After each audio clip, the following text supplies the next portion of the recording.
Doctor Ambedkar कला मंच के सम्मानित सभी दर्शकों को कवि अमर सिंह राय का प्यार भरा जय भीम नमो बुद्ध। तो आइए आज भीमचरितमानस के 68वें महाअखंड पाठ का भीमारंभ करते हैं। प्रेमी सज्जनों, डॉक्टर अंबेडकर ने लंदन से दैनिक टाइम्स ऑफ इंडिया को पत्र लिखा कि हमें विश्वस्त सूत्रों से ज्ञात हुआ है कि गांधी जी ने मुसलमानों की 14 सूत्रीय मांगों को इस शर्त के साथ स्वीकार कर लिया है कि वे दलित वर्गों का विरोध करें। गांधी जी की भूमिका से स्वयं सरदार वल्लभ भाई पटेल जैसे कांग्रेसी नेता निराश हो जाते हैं। तब वे क्या कहते हैं?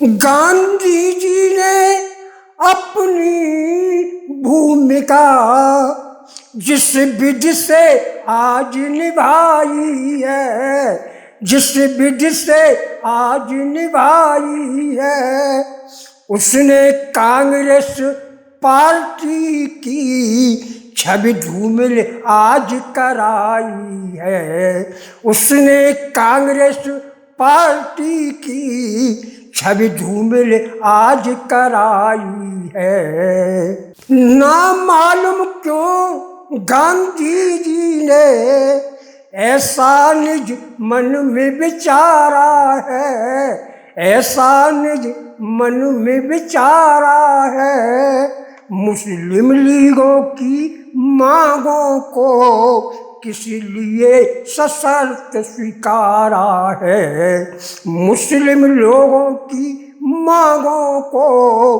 किसी लिए सशर्त स्वीकारा है।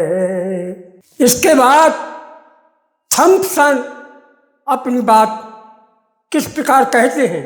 कॉन्फ्रेंस से पहले भी बहुविध से मैंने निहारा था, बहुविध से मैंने निहारा था, है इतने गलत गांधी जी नहीं समझा और विचारा था, है इतने गलत गांधी जी नहीं समझा और विचारा था। कांग्रेस में गांधी जी, कांग्रेस में गांधी जी मुझे दिखे असंगत बहु भारी, मुझे दिखे असंगत बहु भारी, पूर्ण रूप से दिख रहे वह अक्खर हटी अहंकारी, पूर्ण रूप से दिख रहे वह अक्खर हटी अहंकारी। इसके बाद जॉन गंदर अपनी बात किस प्रकार कहते हैं? गांधी जी और राजनीतिज्ञ वे खुद की बुनी पहने खादी, वे खुद की बुनी पहने खादी, नहीं मिले आमजन कोई ऐसा है जितने वे अवसरवादी, नहीं मिले आमजन कोई ऐसा है जितने वे अवसरवादी। प्रेमी सज्जनों, गांधी जी द्वारा अछूतों की मांगों के विरोध का समाचार समस्त देश में जंगल की आग की तरह फैल जाता है। अछूतों में रोष व आक्रोश की लहर फैल जाती है। देश में गांधी जी के विरोध में अछूतों की ओर से तीव्र प्रतिक्रियाएं होने लगती हैं। इस प्रतिक्रिया का नासिक के गुरु बापूर मंदिर के मोर्चे में जलती आग का काम किया। 5000 के लगभग आंदोलनकारी नासिक पहुंच जाते हैं तथा वी.के. गायकवाड़ और देवराज नायक के नेतृत्व में मोर्चा प्रारंभ कर देते हैं। उसी मध्य सम्राट भारत के प्रतिनिधियों के सम्मान में एक स्वागत सम्मेलन आयोजित करते हैं। उसी समय गांधी जी नंगे सिर लंगोटी व चप्पल पहने हुए सम्मेलन में पहुंच जाते हैं। उधर सम्राट डॉक्टर अंबेडकर से किस प्रकार वार्तालाप करते हैं। सम्राट कहते हैं, डॉक्टर अंबेडकर, आपका पारिवारिक जीवन कैसे चल रहा है। तब अंबेडकर कहते हैं, हुजूर, आपके आशीर्वाद से सब कुछ ठीक चल रहा है। तब सम्राट कहने लगे, सुना है आपने MSc, PhD, D.Litt, बार, एटला आदि उपाधियां प्राप्त कर रखी हैं। तब डॉक्टर अंबेडकर कहने लगे, हाँ वायसराय, मेरे जीवन का मुख्य लक्ष्य ही उच्च से उच्च शिक्षा प्राप्त करना था, जिसके लिए मेरे दोस्त कैलुस्कर और बड़ौदा के महाराज गायकवाड़ बधाई के पात्र हैं। सम्राट कहने लगे, अंबेडकर, क्या आप केवल अछूतों का प्रतिनिधित्व करते हैं। तब अंबेडकर कहने लगे, जी हाँ, मैं दबे कुचले अछूतों का प्रतिनिधित्व ही नहीं, बल्कि उन करोड़ों लोगों की फरियाद आपके पास लेकर आया हूँ। तब सम्राट कहने लगे, आप बता सकते हैं कि आजकल भारत में अछूतों के साथ कैसा बर्ताव किया जाता है, उनकी कैसी दशा है।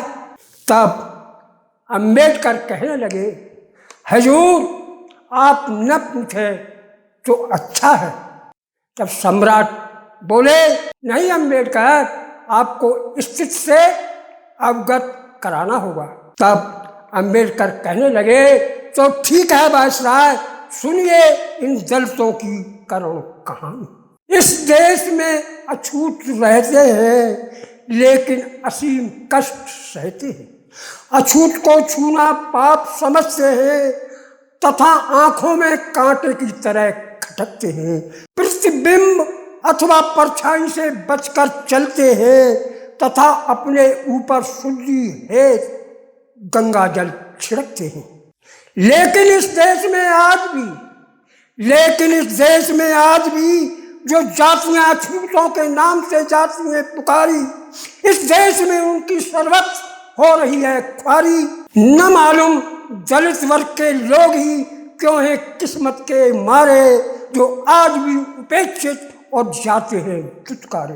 कुत्ता और बिल्लियों को बड़े प्यार से पुचकारते हैं, लेकिन इस वर्ग को सवर्ण अब भी दुत्कारते हैं। छुआछूत और भेदभाव की नीति ये लोग अब भी अपनाते हैं, अपने को सवर्ण कहते हैं और हमको नीच जाति का बताते हैं। दीन दुखी और दलितों को अब भी अकारण सताया जाता है और पूरे भारत में इन दलितों को जिंदा जलाया जाता है। अछूत आज भी गुलाम है, अछूत आज भी गुलाम है, जो रोटियों पर करता काम है। कुआं और तालाबों से जल पी नहीं सकते, अछूत लोग सम्मान पूर्वक जी नहीं सकते।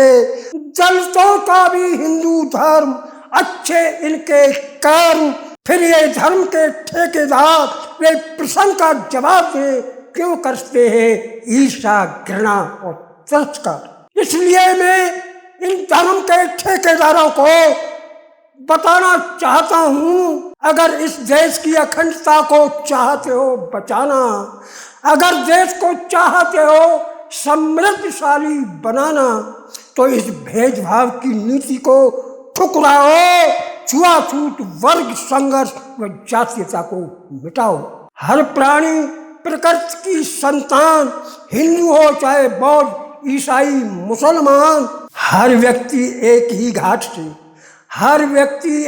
घाट से आता है तथा एक ही घाट से उतरना है पार। फिर ये सवर्ण लोग क्यों करते हैं तिरस्कार। शिक्षा और दीक्षा के अभाव में सारी सुध-बुध खोए हुए हैं, निर्धनता और दरिद्रता की गफलत में सोए हुए हैं।